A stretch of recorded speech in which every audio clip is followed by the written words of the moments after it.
Hello friends, माझ्या युट्यूबच्या चॅनलमध्ये सर्वांचे स्वागत आहे. आज आपण Nifty, bank Nifty, mid cap, small कॅपचे अनालिसिस बघणार आहोत. तर आज मला ब्रेकआउट स्टॉक एकही मिळालेला नाही आहे. तर त्यामागील कारणे सर्वांना माहीतच आहे. आज मार्केट हे किती पडलेलं होतं. Nifty, bank Nifty, mid cap, small cap हे 4% पर्यंत 5% पर्यंत पडलेलं होतं. त्यानंतर त्यानंतर रिकव्हरी आली, पण मार्केट एवढं का पडलं? तर त्यामागे काय अनसर्टन्टी दिसत आहे. तसेच अमेरिकेचे राष्ट्राध्यक्ष डोनाल्ड ट्रम्प यांनी तारीफ हे लावलेलं होतं काही देशांवर, तसेच इंडियावर सुद्धा लावलेलं होतं. पण अमेरिकाने चायनावर 34% हे तारीफ लावलेलं होतं. तसे तर त्या बदल्यामध्ये चायनाने सुद्धा अमेरिकेवर 34% हे तारीफ लावलेले आहे. तर त्यामुळे मार्केटमध्ये खूप जास्त अशी अनसर्टन्टी आहे. त्यामुळे मार्केट पडत आहे. हे एक रिझन झालं. आणि चला मग आता आपण चार्ट बघूया. निफ्टीच्या चार्ट मध्ये आपण म्हटलं होतं की इथं inverse head and shoulder pattern बनवू शकतो, पण मार्केटने inverse head and shoulder pattern हे फेल केलेलं आहे. आणि ते गॅप डाऊन ओपन होऊन बघा, इथं आपण आधीची जी सपोर्टची लाईन मारलेली होती तिथपर्यंत मार्केट हे आलेले आहे. आणि त्यानंतर जर ही ट्रेड लाईन जर सपोज तुटली काल, तर 21,100 उद्याच्या दिवशीच आपण बघूया की ही जर ट्रेड लाईन जर यामध्ये जर तुटली तर 21,124 पर्यंत निफ्टी ही येऊ शकते. पुढचा चार्ट आहे बँक निफ्टी. बँक निफ्टी मध्ये बघा, इथं बँक निफ्टी मध्ये इथं रेजिस्टन्स, इथं सपोर्ट. बँक निफ्टी ही जी आपण चॅनल पॅटर्न काढलेला आहे त्यामध्येच ट्रेंड हा करत आहे.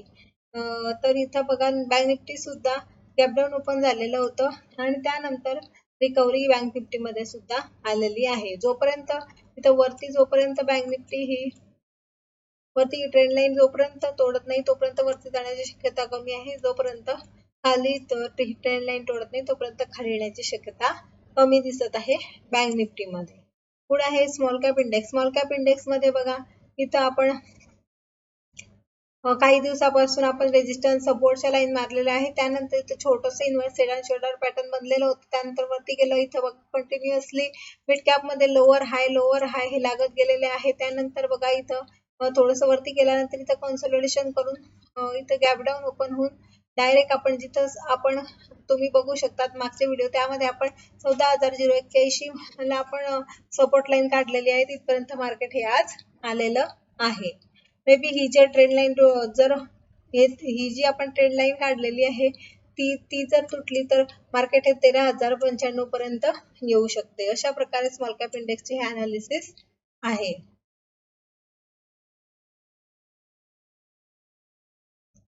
आपण आता मिड कॅप मध्ये सुद्धा सेम मिड कॅप मध्ये बघणार आहोत. आज आपण आधी स्मॉल कॅप बघितला, आता मिड कॅप बघूया.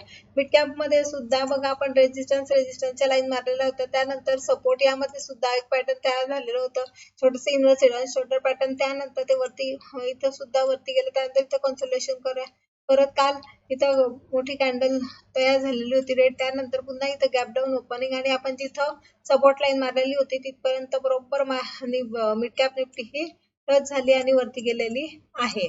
त्यानंतर जर मार्केटमध्ये अशीच आपण बघितलं की मार्केट पडत आहे, तर ही ट्रेड लाईन जर क्रॉस केली तर 45,344 पर्यंत येऊ शकते मिड कॅप इंडेक्स.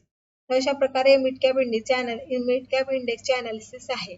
तोपर्यंत आपल्याला कॅन्डल मिळत नाही तोपर्यंत आपण ब्रेकआउट स्टॉक इथं बघणार नाही. आपल्याला एक कन्फर्मेशन आलं कोणत्या स्टॉक मध्ये सुद्धा आपल्याला कन्फर्मेशन आलं तर आपण स्टॉक सुद्धा बघू शकतो. अशा प्रकारचे व्हिडिओ जर बघायचे असतील चॅनलला सबस्क्राईब करा, शेअर करा, लाईक करा. थँक्यू.